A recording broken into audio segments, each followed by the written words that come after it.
मित्रों नमस्कार। जिस प्रकार से आज मनुस्मृति के बारे में राहुल गांधी ने जिक्र किया कि किसी भी लड़की को बचपन में अपने माता पिता के साथ, शादी के बाद पति के साथ और बुढ़ापे में अपने पुत्र के साथ रहना चाहिए और उनके संरक्षण में रहना चाहिए। इसमें कितनी अच्छाई है कितनी बुराई है मुझे ये तो नहीं कह सकता, क्योंकि उस समय जब मनुस्मृति आई तो अपना ये विधान हुआ करता था, संविधान हुआ करता था, और आज की परिस्थिति के अनुसार कहीं कोई उसमें कमियां हैं। बहुत सारी चीज़ें ऐसी हैं जो पहले हुआ करती थी आज नहीं अपना रहे लोग। उसी प्रकार से मनुस्मृति में कोई अगर उसमें औरतों के लिए कुछ गलत बातें लिखी हैं तो क्या आज वो प्रचलित हैं? क्या आज उसको कानून में पास किया हुआ है? ऐसा नहीं है। और मनुस्मृति, आपको ये जानकर बड़ी ताज्जुब होगा कि मनुस्मृति में कंट्रोवर्सी बातें भी लिखी हुई हैं। एक जगह लिखा है जहाँ पर स्त्रियों की इज्जत की जाती है वहाँ पर देवता बसते हैं, अर्थात बहुत ही स्त्रियों को सम्मान देने वाली बात लिखी हुई है। और एक जगह लिखी है कि स्त्रियों को अपमानित करने वाली बातें लिखी हैं। तो क्या दोनों बातें एक किसी ग्रंथ में लिखी हो सकती हैं? मैं जैसे अभी बात कर रहा हूँ आपसे, मैं अभी एक बात हाँ मैं कहूँ, एक बात ना मैं कहूँ, तो क्या उचित होगा? नहीं।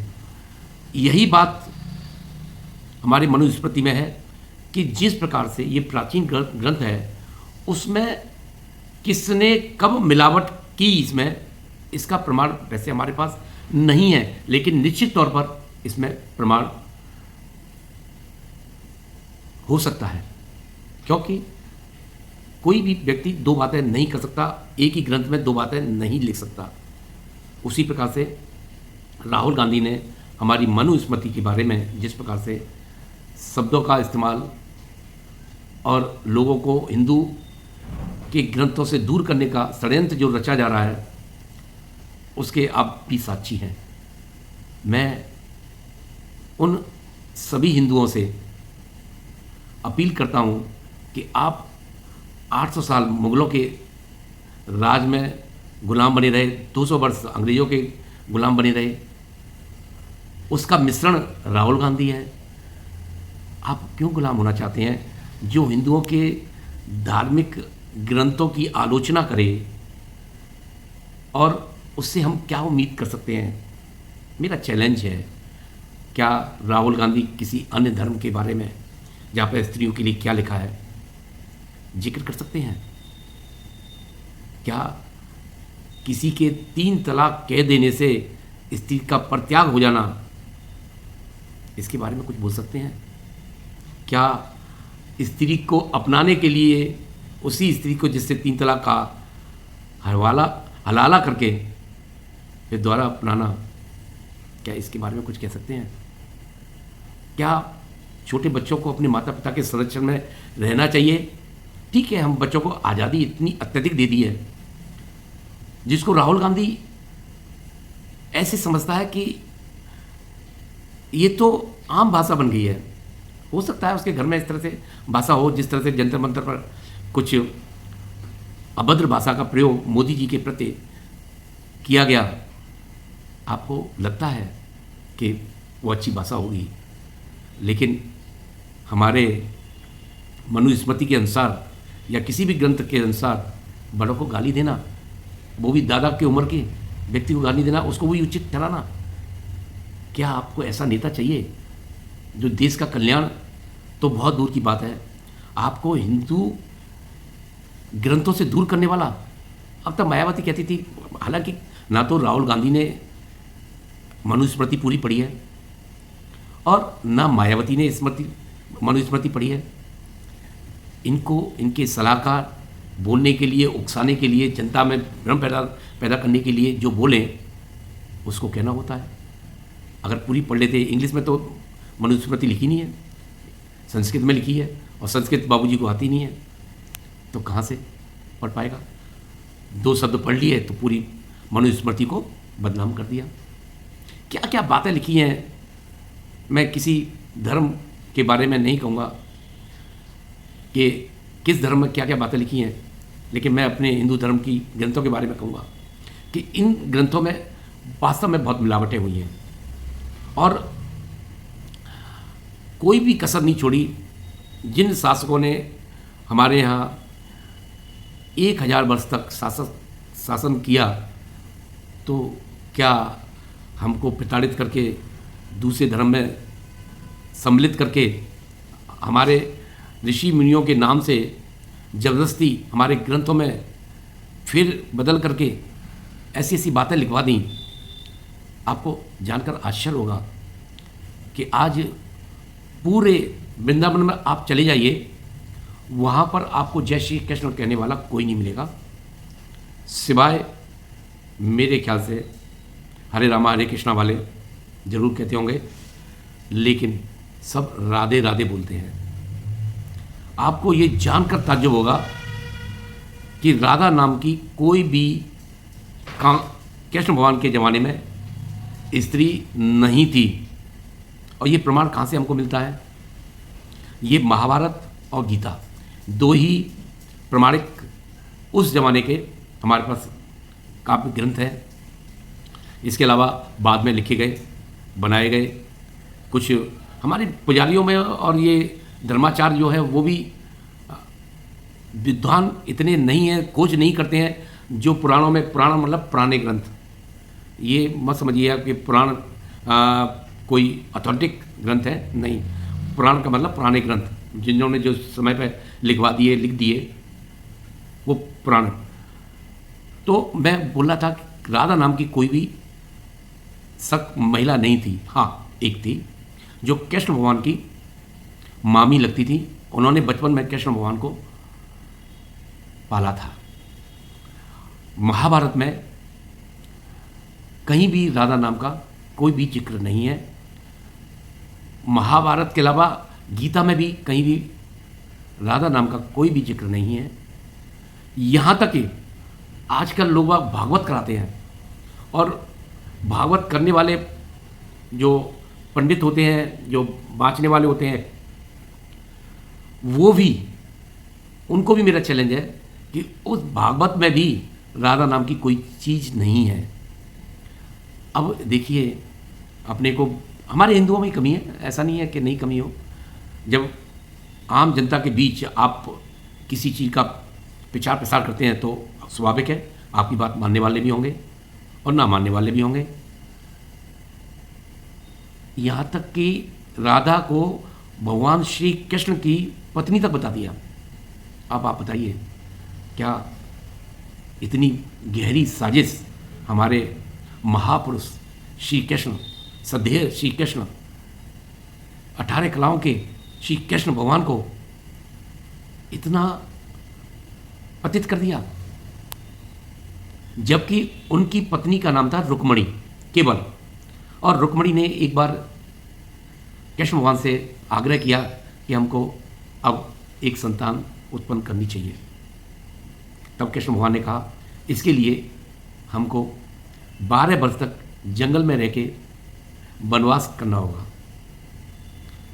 रुक्मणी और श्री कृष्ण भगवान जाकर 12 वर्ष तक जब उन्होंने जंगल में निवास किया, उसके तत्पश्चात उन्होंने संतान उत्पत्ति के लिए ईश्वर से प्रार्थना की, यज्ञ किया, और वह संतान प्रद्युम्न के नाम से उनके हुई। अब ये समझिए कि कृष्ण भगवान अपनी पत्नी के प्रति कितने अथाह प्रेम रखते थे।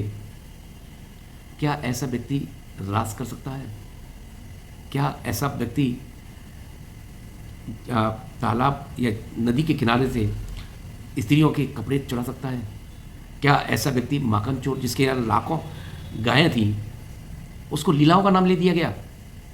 महान तपस्वी, वेदों के ज्ञाता, सीरियस पर्सन, जिन्होंने महाभारत में अपना जो रोल अदा किया, आप उससे वाकिफ़ होंगे। वो व्यक्ति इस तरह से लीलाएँ करने वाला होगा। चरर रररर कौन सा गाना है, चूड़ियाँ बेचने आया, ये सब चीज़ें हमारे भगवान के प्रति ऐसा भाव कर दिया लोगों के मन में।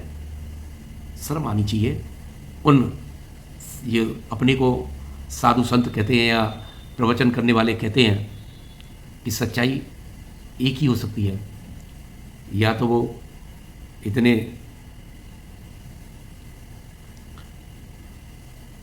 उनको कहना चाहिए छछोरेपन का आदत थी, वो सीरियस नहीं थे, तो उन्होंने गीता का ज्ञान कहाँ से आ गया। मित्रों, ये सिर्फ हमारे हिंदुओं में ही संभव है, अन्य धर्म में संभव नहीं है। मेरा सभी जो मेरा वीडियो देख रहे हैं, आप खुद मनन करें कि कोई छछोरा भी हो सकता है तो कोई ज्ञानी भी हो सकता है, वो एक ही होगा दोनों में।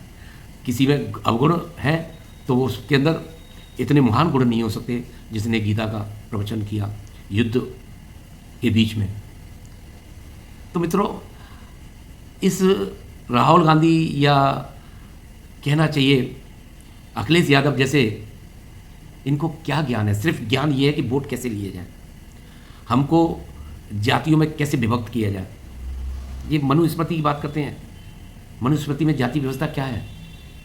आपको जानकर हैरानी होगी कि जाति कोई भी नहीं है, सिर्फ वर्ण व्यवस्था है। अगर मेरे भाई, हम 4 भाई हैं, 4 भाइयों में कोई युद्ध कला में प्रवीण है तो वो क्षत्रिय बनेगा। कोई व्यक्ति व्यापार करने में, हिसाब किताब करने में निपुण है तो वो व्यापारी बनेगा। कोई व्यक्ति इस प्रकार का है कि उसे कुछ भी नहीं काम करना और किसी चीज़ में रुचि नहीं रखना, तो वो अन्य भाइयों का कौन बनेगा? सेवादार बनेगा, क्योंकि उसे कुछ आता ही नहीं है। और तीसरा व्यक्ति ब्राह्मण, कि वो इतना धर्मों ग्रंथों का, जो हमारे धर्म ग्रंथ हैं, वेद पुराण हैं, वेद पुराण नहीं, वेद हैं, उनका ज्ञान रखे वो, तो वो ब्राह्मण बनेगा। तो ये 4 भाइयों में वर्ण व्यवस्था हो गई, जाति व्यवस्था नहीं है। तो मनुस्मृति में यही लिखा है कि आपकी जाति नहीं, वर्ण व्यवस्था कैसी होगी। तो उन्होंने वो कह दिया है, मुख मतलब ब्राह्मण हो गया, हाथ काम करने वाला व्यापारी हो गया, ऐसे मतलब क्षत्रिय हो गया, और पेट व्यापारी हो गया, और पैर शूद्र मतलब सबकी सेवा करने वाला हो गया। तो उन्होंने, अब पता नहीं ये किस, उसका सार यही है। अगर आप इसको आलोचना के रूप में लेना चाहें, आप आलोचना के रूप में ले सकते हैं।